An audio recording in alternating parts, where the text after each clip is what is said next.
Welcome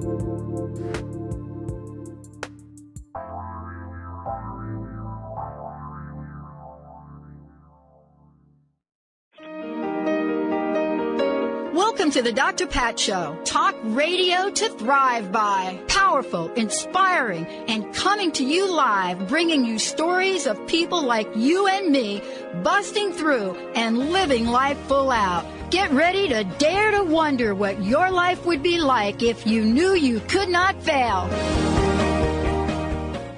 Hey, everybody, welcome. It's so great to have all of you tuning us in and turning us on. Welcome to the Dr. Pat Show. This is Talk Radio to Thrive By. What's really funny about this is that we're going through a complete rebranding, and I think you all are probably pretty sick of me talking about our upgraded technology. So pretty soon you're going to start to see it. But what's fascinating about this is as we're going through it, we're having to make what we think are important decisions. But on the other hand, many people think, oh my gosh, why are you agonizing? And so one of the things that has to do with today's show, and my very special guest, Stephanie James, joining me here today, is this show started with the spark 16 years ago. The network started with a spark 11 years ago. But until I read her book and I started to look at what Stephanie is talking about, it wasn't clear to me how absolutely perfect that word is. And the reason that it's perfect for a lot of things is that once you feel the ignition, so it reminds me, Benny, it reminds me of my Harley Davidson. Okay. I know Stephanie's like, seriously, how is she going to relate her Harley Davidson to my book and what a spark pod is? Well, here's what it is. If you own a 61 chopped out Harley Davidson, and that chopped out Harley Davidson doesn't have an electric ignition on it, you get 3 shots at kicking that 850-pound chopped bike to have that motor turn over. You get 3. You don't get 4, 3. That's it. Because if you don't get it, if that ignition doesn't spark after 3 really hard kicks, it floods. And the reason that I was reminded of this today, as we go into celebrating our 11th year, and after reading Stephanie's book, we come here today in 2021 as 2 people, and many of you, challenges beyond belief. But at some point, you emerge as she has emerged as an author, a filmmaker, a psychotherapist, a keynote speaker, a radio show and podcast host, a transformational life coach. Now, would that have happened to Stephanie or to me if for some reason we didn't really have to pump that engine up a couple of times, even if it got flooded and kicked that Harley Davidson into gear? I don't think so. So today we're going to talk about with her fabulous book, fabulous book, because this is a message not just for our time, but it's for a time in the world that we live in today. We're going to talk about what it means to remember we have that ignition power, regardless of what mudslide you find yourself in or what situation. Stephanie, it's great to have you. Welcome to the show. Thank you so much, Pat. So happy to be here. Look, I have been doing this for a long time, but honestly, it doesn't feel like a long time. And I was watching one of my shows that I like to watch, Law and Order SVU. That I've been a fan of that. I'm a fan of Mariska Hargitay. Actually, my dad dated her mom, so I don't know. Maybe that has nothing to do with it. But there's a point in the show many times she says to other people, I've been doing this a long time. And what that means to me is when she says it, it's not, I've been doing this a long time and it's just so painful. I'm doing this a long time and I've learned something. I want to ask you this question, given everything I've said about you, and I haven't even touched the surface. Here you are as this amazing person, this author, this spark igniting your best life. What are the challenges? What are the obstacles, Stephanie? What did you have to overcome to bring you here today to this moment? Yeah, thank you, Pat. Great question. First of all, I have to acknowledge, as a fellow motorcycle rider, I totally get you and feel you on the spark. And you're absolutely right. I have a saying that none of us get out of childhood unscathed. We all have these challenges and difficult times, and my life was no different. I feel really blessed that I had 13 years of a really happy childhood, I would say, for all accounts. I was a daddy's girl. Definitely, my dad was a professor here at CSU in Colorado, and I was his little constant shadow. If he was mowing the lawn, I was mowing the lawn. If he was taking a nap, I was pretending to take a nap just so I could, lie beside him. And I bring all that to point because at age 13, that happy childhood was absolutely blown apart. It was irreversibly broken a night when my brother and I heard the screeching of tires going down the driveway and looked out the second story window of my bedroom to see my mother tearing down the driveway, my father jumping on the hood of the car. And these are people we've never even seen fought. Like when I say Yeah. happy childhood, tons of family, tons of love.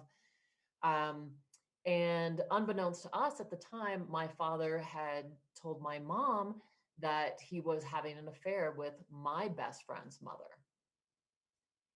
And so things just went nuts. And so, longer story short, my mom, who absolutely adored my father, they'd been married 18 years. She is one of my dear best friends at this time. But at that time, she just emotionally fell apart and couldn't handle it. And so, what I did was naturally, I was a daddy's girl. I went to live with my dad. And what ended up happening, my stepmother, soon to be stepmother, she really didn't want me to continue having the relationship I did with my father. And so I went from being this, really, really close and tied to him to I was not allowed to speak to him alone. I wasn't allowed to spend time with him alone. And literally to this day, I have not been allowed to speak with him on the phone alone.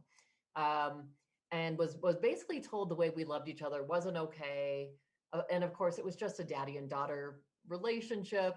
But it really became the heartache of my life. Mm. And at 16, when I moved back in with my mom, my father stopped speaking to me for a year.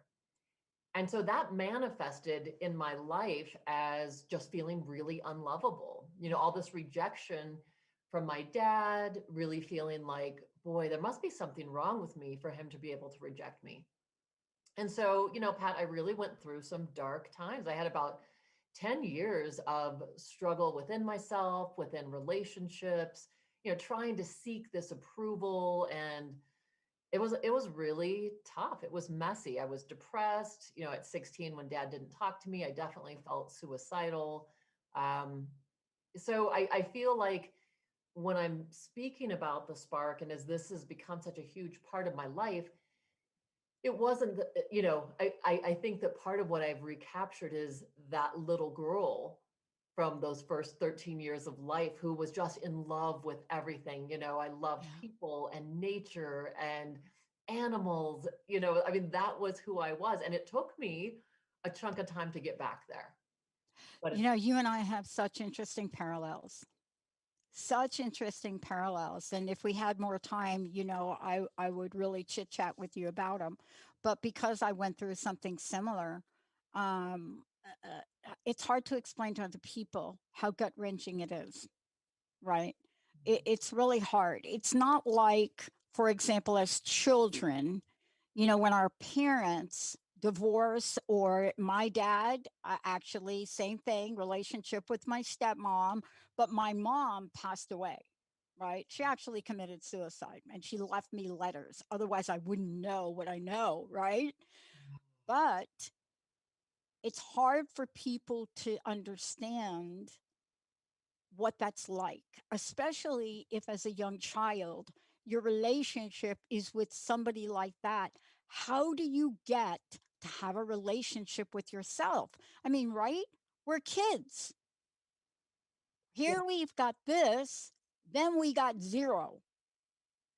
See, and Pat, I think you're bringing to point something so important, because I think if my father never had been close to me my whole life, it would have not affected me in the same way. But because we were so close, it's like to go from here to nothing.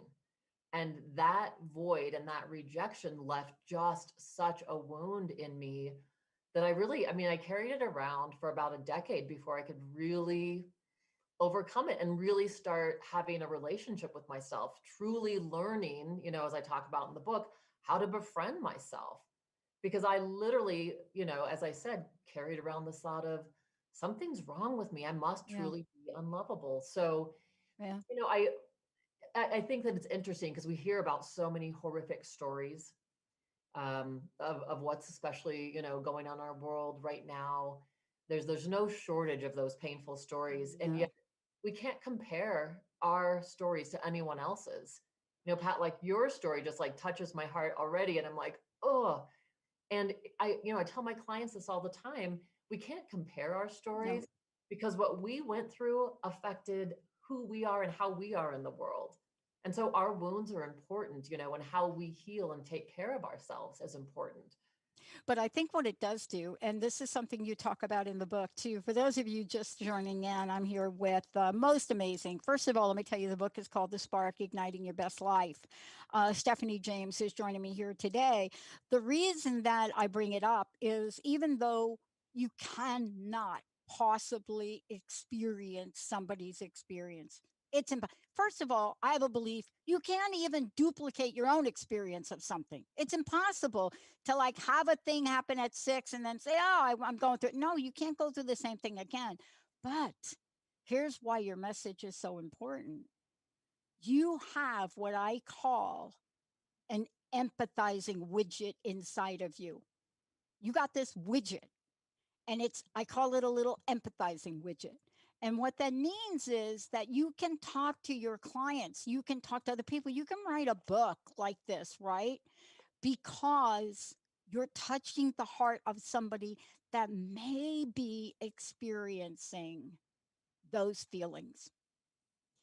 What would you say about this idea of what it takes to rise up and ignite that spark? Because, and the reason I'm asking you this is, there's a couple of things in the book I do want to pinpoint and talk to you about. But there's a rising up that happens. Like in my case, I just numbed myself for 3 decades with drugs and alcohol. So that was just like, I mean, come on. Like starting at 8 years old, I found another way not to be part of anything, right? But that's not igniting a spark. If anything, that's what happens when you flood the engine, right? Yeah. How did you find a way to rise up and realize that it's the spark that starts the engine? Well, one of the things that has really always been a truth for me is knowing that that spark existed. Mm, And so I think it exists. I don't just think, I know it exists in everyone. It's our essence, it's who we are. It's that just, you know, sense of joy that emerges from us when we stop all the thinking and we stop trying to do all this external comparison or external gratification. It's always there. What happens is it gets covered up with life, and with these experiences like you and I have gone through, where then we've got to excavate it and we've to allow it to shine again. So what I did is at some point I decided, yeah, I need to do some therapy work. I did some EMDR work, joined spirituality groups. definitely did the deep dive, Yeah. and I think some of the best things were learning how to actually like myself. And one of the ways that that happened truly was through meditation, when I could quiet down all the exterior. And I'm not talking a huge, some people think, oh, meditation, you're doing it for hours a day. 20 minutes in the morning, Yeah. that's all it took to Yeah. start quieting the voices. And then it's the one thing that I talk about. I think that when we learn to befriend ourselves, sometimes it's when we feel, and that was definitely true for me in those situations, like that nobody was there for me during that painful time, like at 16. And I had to, Totally right there with you. yeah, yeah. Totally. And 16 to 70 had to be. People say, What's your worst year, Pat?" I don't know why people ask me. I'm called Dr. Positivity, but they want to know what my worst years or nightmares are, so for some reason. And so when anybody asks me what, like, pinpoint, I have to think, was it really 1992? No, no, it was between age 16 and 17. What was up with that, Stephanie? it's so tough for everyone, I think, to navigate through that time anyway. But add on families breaking apart and all this drama. I mean, yeah. So, but I do think one of the things that really, really was essential for me was starting to make these commitments to myself, to show up for myself. And they're little small commitments that people can make every day that make a difference in how we feel about us. So when I tell myself, okay, I know what's good for me, I need to work out every morning, I need to meditate, I need to do gratitude journal, I want to prime my mind, body, and soul for the day. And every time I don't do that, I'm letting myself down. So I'm not building a relationship. And the beautiful thing is the reverse is true. The way we befriend ourselves is say, you know what? I'm going to make myself a priority in my own life. And I'm going to show up for myself every day. I'm going to say, yep, I'm doing this.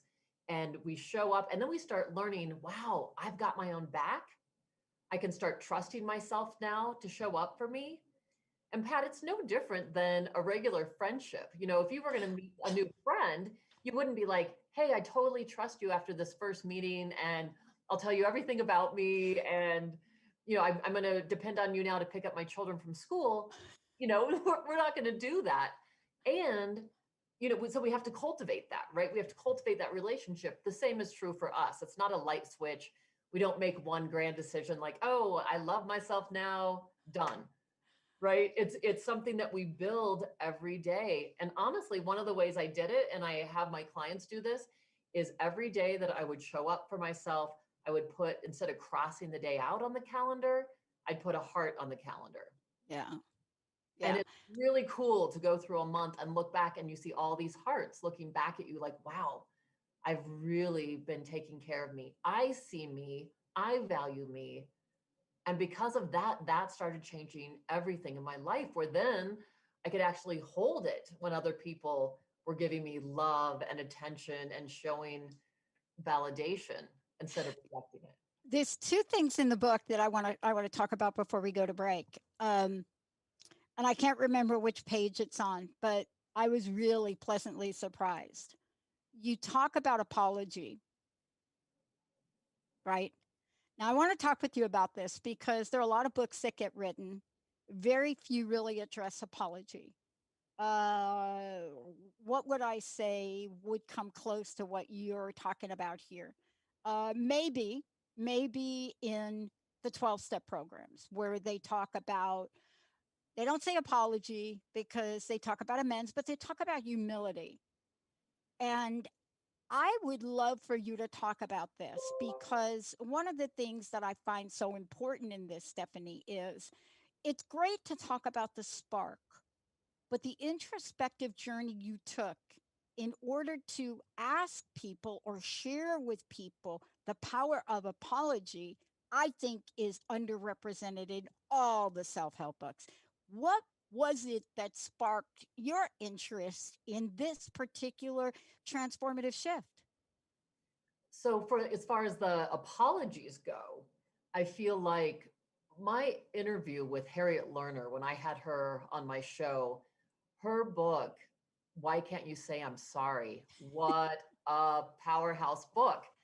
And it really resonated in my own life because we're going to have people in our life who are not able to apologize to us for the things that they've done that hurt us. I think it's really important to realize that part of that has to do with their inability to hold on to themselves or their own identity, and somehow saying, I'm sorry, it gets rid of any kind of foundation that they have. It's all ego based.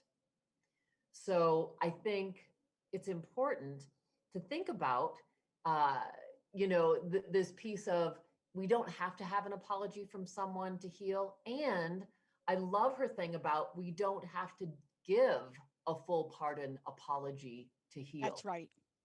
Because for so long, right, we've heard, oh, you have to, say you have to say I'm sorry, or you have to forgive 100%. And the reality is, and the example that she shared with me that I love, is she had two people in couples counseling with her, and the husband had had an affair. They came to counseling, worked it out, and, came back, I think a couple years later, because they were having issues with a child that didn't have to do with their relationship. And what Harriet Lerner said to them was, where are you guys at now? How do things feel? And the husband says to the wife, well, I'm imagining that you've totally forgiven me for what happened before. And the wife said, well, not exactly. I forgive you 95%. Because we've done the hard work, we've done the therapy, our relationship is awesome. The 5% I will never forgive you for is the fact that you slept with this woman in our bed while I was gone taking care of my dying father. Yeah. Wow. That's not forgivable.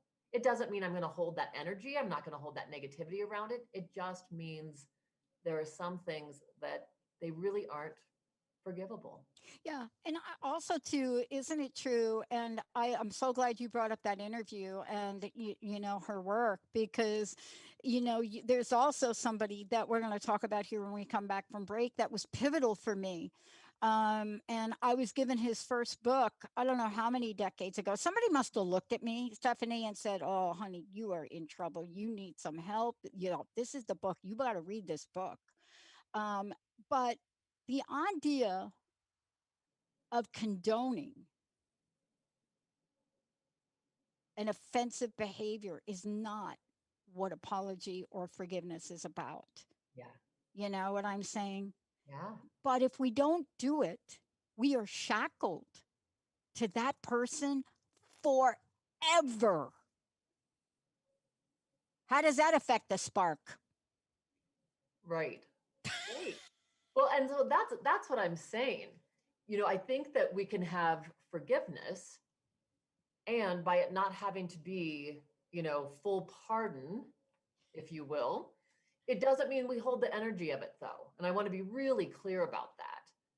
Some people truly believe you have to forgive 100%. It's not about holding on to that energy and saying, oh, I'm still, all those cords are cut. Yeah.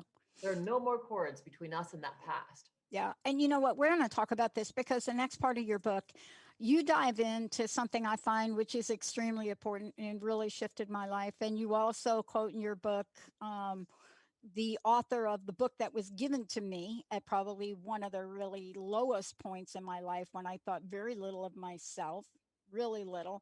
And it is Man's Search for Meaning in Viktor Frankl. When we come back, I would like to talk with you about that. I was really happy to see it in here. And it's hard to explain to people how pivotal that book is, because when we come back, I want to talk about resilience, but I also want to talk about the resilience of emotional bank account, right? The resilience of our emotional bank account we call attitude. Before we do that, Stephanie, how do people find out more about you? How do they get a copy of your book? So people can find me on www.stephaniejames.world, and they can get my book on Amazon. The other thing I want to ask you about too is when they go to your website, people can, connect with you. They can see the work you're doing, all of the above.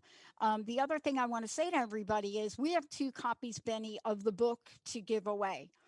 today. Thank you so much, Stephanie, for paying that forward. When we come back, I want you all to think about this phrase. I'm going to read it before the break, give you some time to think about it.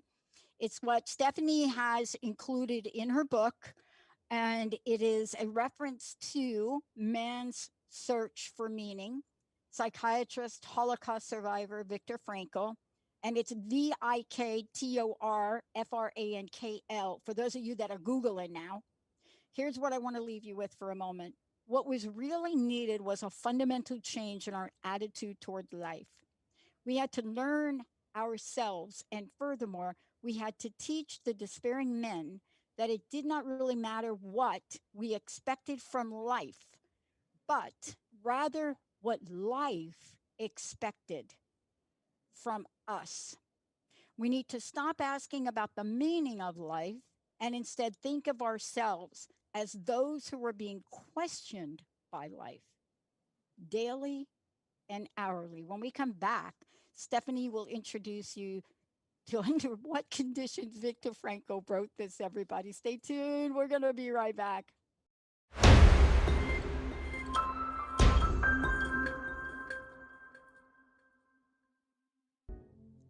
Welcome back, everyone. Welcome back. Benny, let us go ahead, if we could, and give our first copy of Stephanie's book, Stephanie James, my very special guest today, The Spark, Igniting Your Best Life.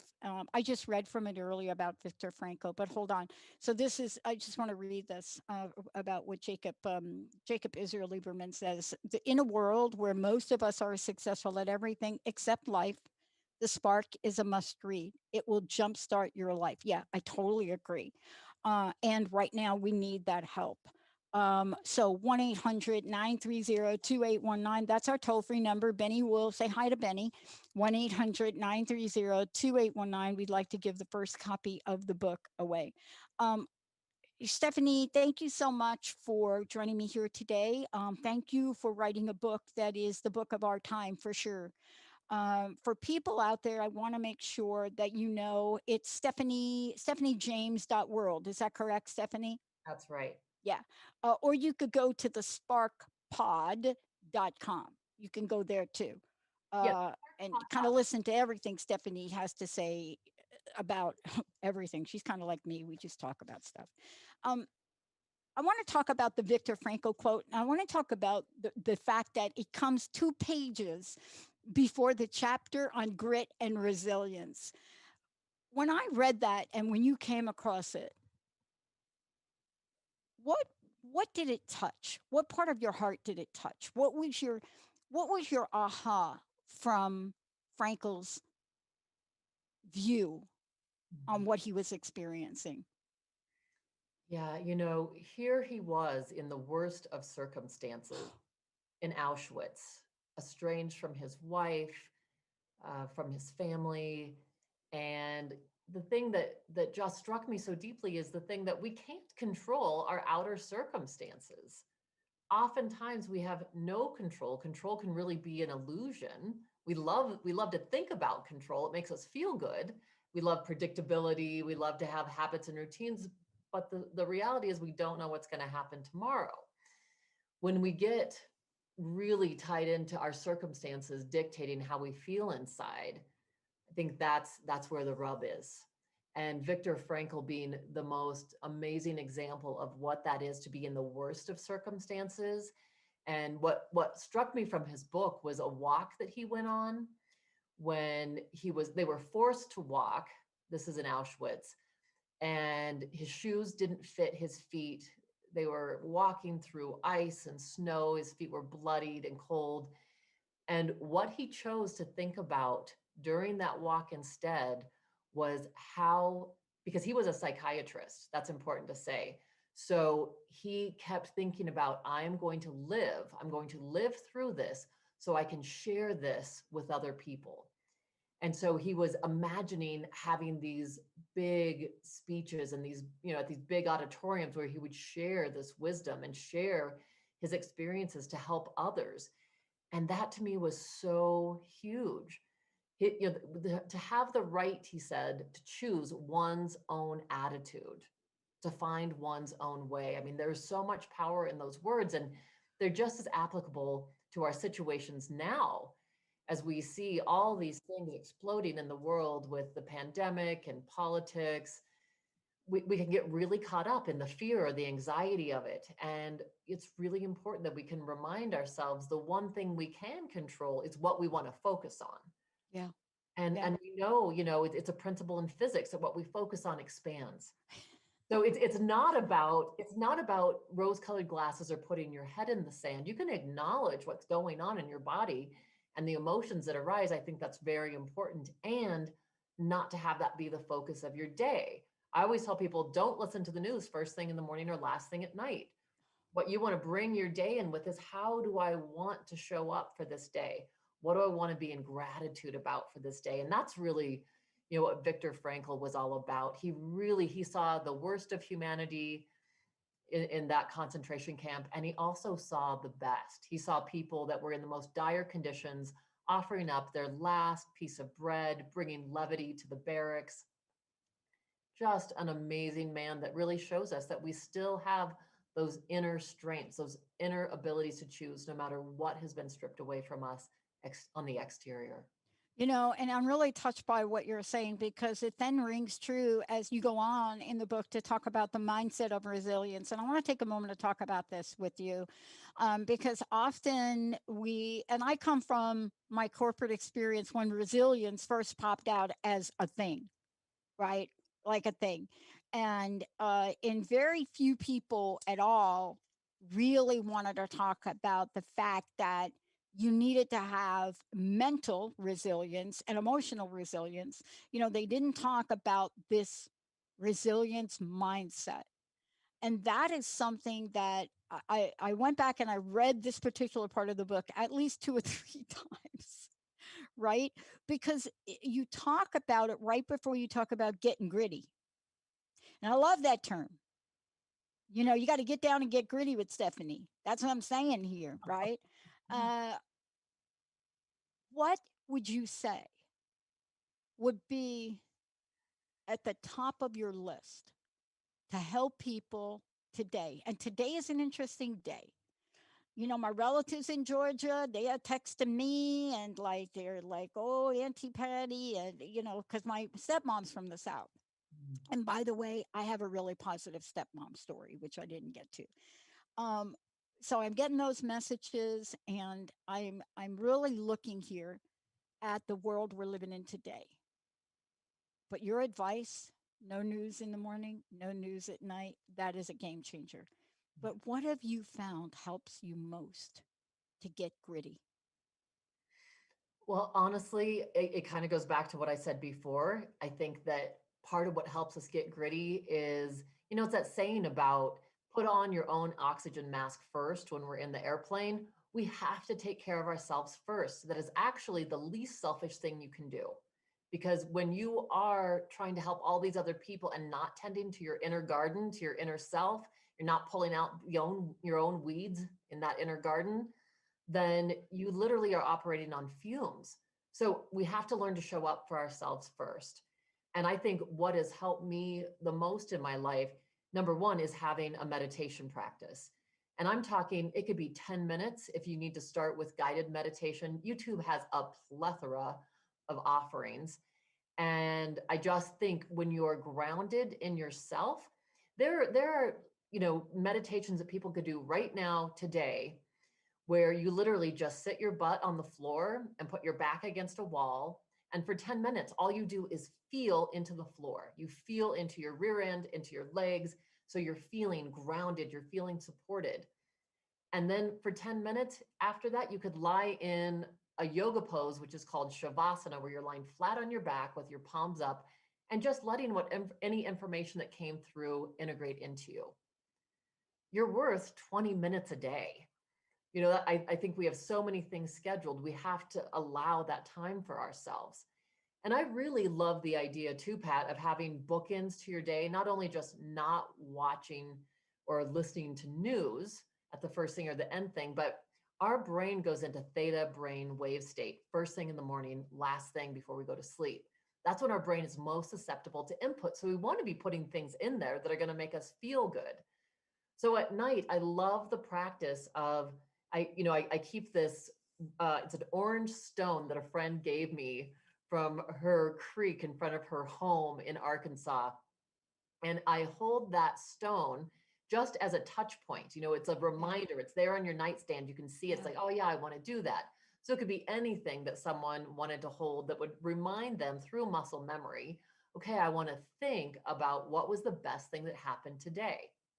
And this is important for two reasons. Number one, you're marinating on it, and whatever you're marinating and thinking of right before you go to bed, that's going to be marinating around in there subconsciously for the next 7, 8, 9 hours. So we want to be intentional about what we're focusing on. The other thing that's wonderful is whatever we hold up in our brain, it experiences as happening now, whatever we hold up in our mind.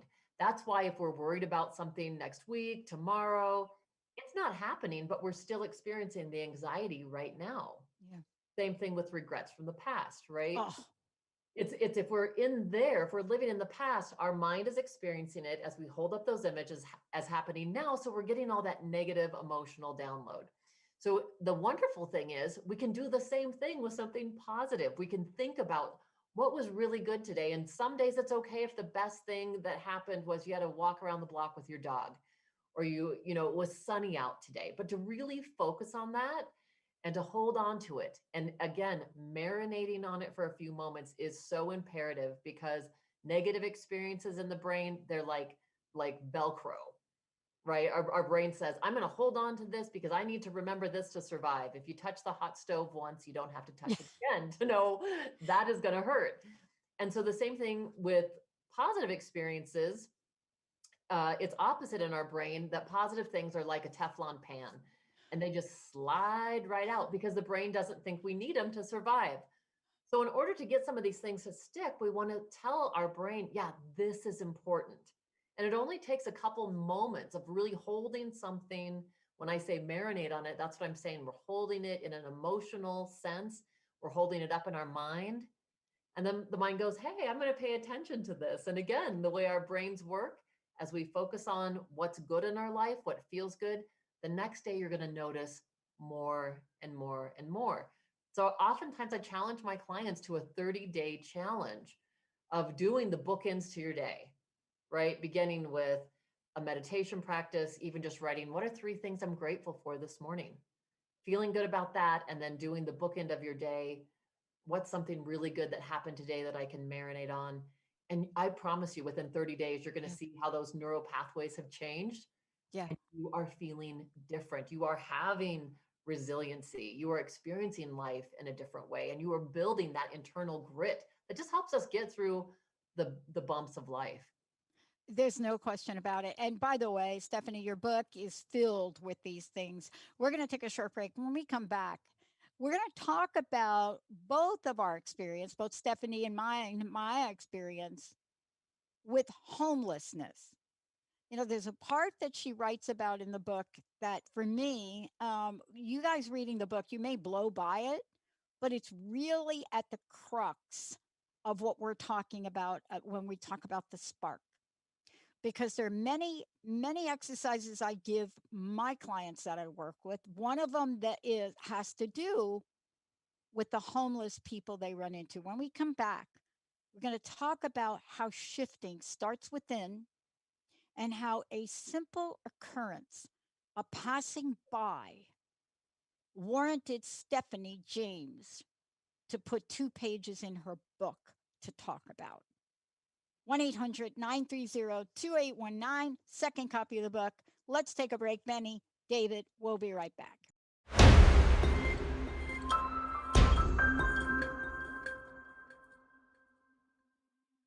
Wow. Hey, everybody. Welcome back. I am here with the most amazing Stephanie James, The Spark, Igniting Your Best Life. And as I said, there are 2 books to give away, 1-800-930-2819.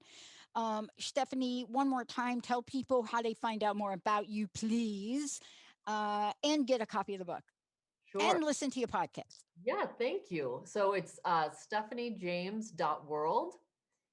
And that's my website. You can listen to my podcast at thesparkpod.com, or you can find us on any platform, any podcast platform. And I did want to share with you too, my book's on Amazon. And starting next week, I am starting an Igniting Your Best Life group. So it's actually a group that will go through the chapters month by month. And if you go to my Facebook page, which is just Stephanie James, it's right there on the page. There's the links. And so what I'm offering, it's $47 a month, but people can sign up for the whole year and they get a month free. And I would love people to come join me. I'm doing that and a meditation group Thursday mornings. So Yeah. really excited to have people join. I say I love to spread the spark, not germs. Yeah, and by the way, I love that you're taking this approach with people because first of all, they need structure, and also a lot of times we don't know what we don't know. At least that's my experience. You don't know what you don't know until you're in the middle of it and something shows up and a light bulb goes on. And you and I both had a couple of light bulbs go on from different experiences in the world of homelessness. But I brought it up because it's in your book in a number of places. But what also is aligned with that is the depth of your humility around it and your acknowledgement around it. Why was this so important for you to share your stories around this with the people you met? Yeah, I think that for me, I live in Fort Collins, Colorado, and like all towns, we have a large homeless population. Yeah. And I think that, it's really easy to feel really happy and how our sparks ignited when things are going great. And yet, how important it is that, one of my true deep missions of my heart is to bring as much love and healing to the world as possible. And so, the way that that happens is through every interaction. I don't care if it's the butcher at the deli, I don't care if it's the person that's, doing my bank transaction, or it's the person walking down the street. And I know we're wearing masks now, but it's okay to stop and wave, or you can still say hello. And, Pat, the story that you're making reference to was as I walk to work, I always have to pass by. I park a couple blocks away and walk to work. And on my way to my office, I'm always walking by, there's homeless people on the corner there. And this one particular day, there was a gentleman, and I could see this homeless person coming up from behind me. And there, there's oftentimes that natural instinct, like, I'm not going to say anything. I don't, if this person wants money from Yeah. me, I just don't want to get in a conversation. And we forget that these are other fellow human beings. These are people that also need love, greetings, attention, affirmation, just to be seen. And as this gentleman walked up, he just wanted to say hello. So he says hello to me, and I said hello, and he looked at me and said, "You sure are beautiful." Yep. And I just said, "Oh, thank you." And when we were at the light changed, he walked off and left, and I was just struck with this just deep experience of like, "Oh my God, this man didn't want anything from me. He gave me a gift." I had that to carry with me. And so I'm often touched. I have a friend who lives downtown, and he is just a man of service. He's got such an amazing heart. He's always giving tea to the homeless. He lives about a block from the shelter. So it seems like they're always, there's so many people walking by, and he's giving someone a coat or a blanket. And it's such a great lesson for all of us to just, we need to, all of us need to be seen, Yeah. right? Yeah. And just to honor whoever comes into your path. Yeah. It's okay to say, yeah, I don't, there's times when someone asks me, I said, I don't carry cash on me. I don't. Yeah. I'm sorry, and I'm wishing you a good day. Yeah. Yeah. I'm like you. Generally speaking, I don't generally carry cash, but I do carry change only because I like throw things in my pocket. That's my style. It's just like, well, what is in her pocket today? Um, but a smile or even a kind gesture, right? Especially for somebody that's on that path and that journey. Because unless you've been homeless, it's really, we are so quick to judge folks right around that. And, sometimes, yeah, there are situations where you have to be really mindful, right? But in the end, what you just shared is what Viktor Frankl shared. And what so many of us really do need to learn right now. There's a level of humility that really doesn't take anything away from us. That's not what humility is it? It actually strengthens and builds a platform. Because I don't think without it, we can fire that spark, can we? Right. Right. It's both and, right? We have to not only ignite the spark within us, but what makes it beautiful.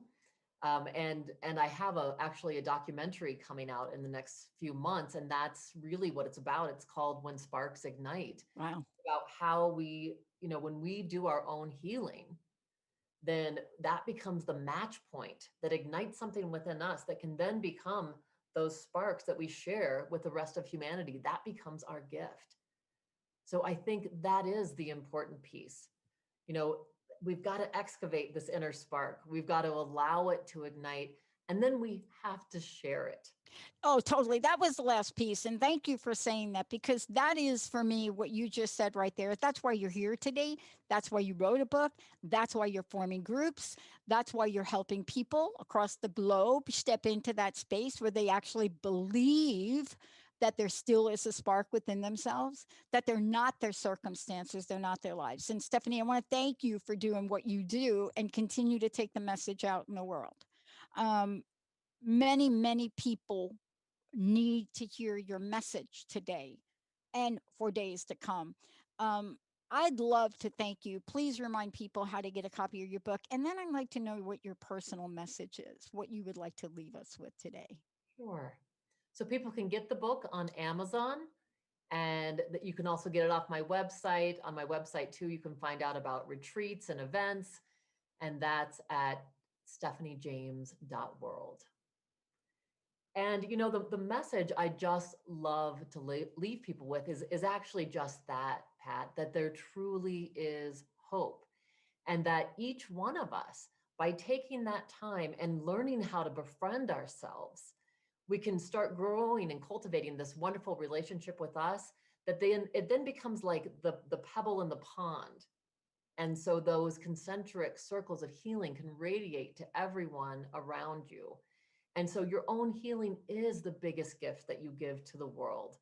And what an opportunity to spend time right now. I think as we start the new year, this is a perfect time to say, how can I invest in myself? Yeah. How can I become that within me that gives room to allow that spark to shine through?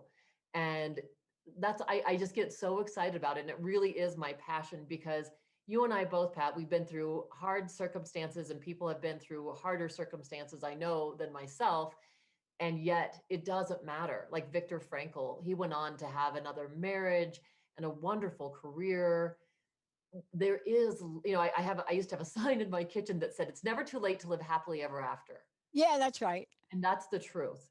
And Yeah. so we can begin by taking care of us and allowing it to continue to spread, and just bringing each one of our special gifts to humanity. I love it. And I want to remind everybody this is dry January for all of you out there that are participating to the 575% increase in online alcohol consumption. Take it from us. You can do it. Ignite the spark. Stephanie, thank you. Benny, David, and thank you to the best listening audience on the planet. You are the spark for me every day. We'll see you next time.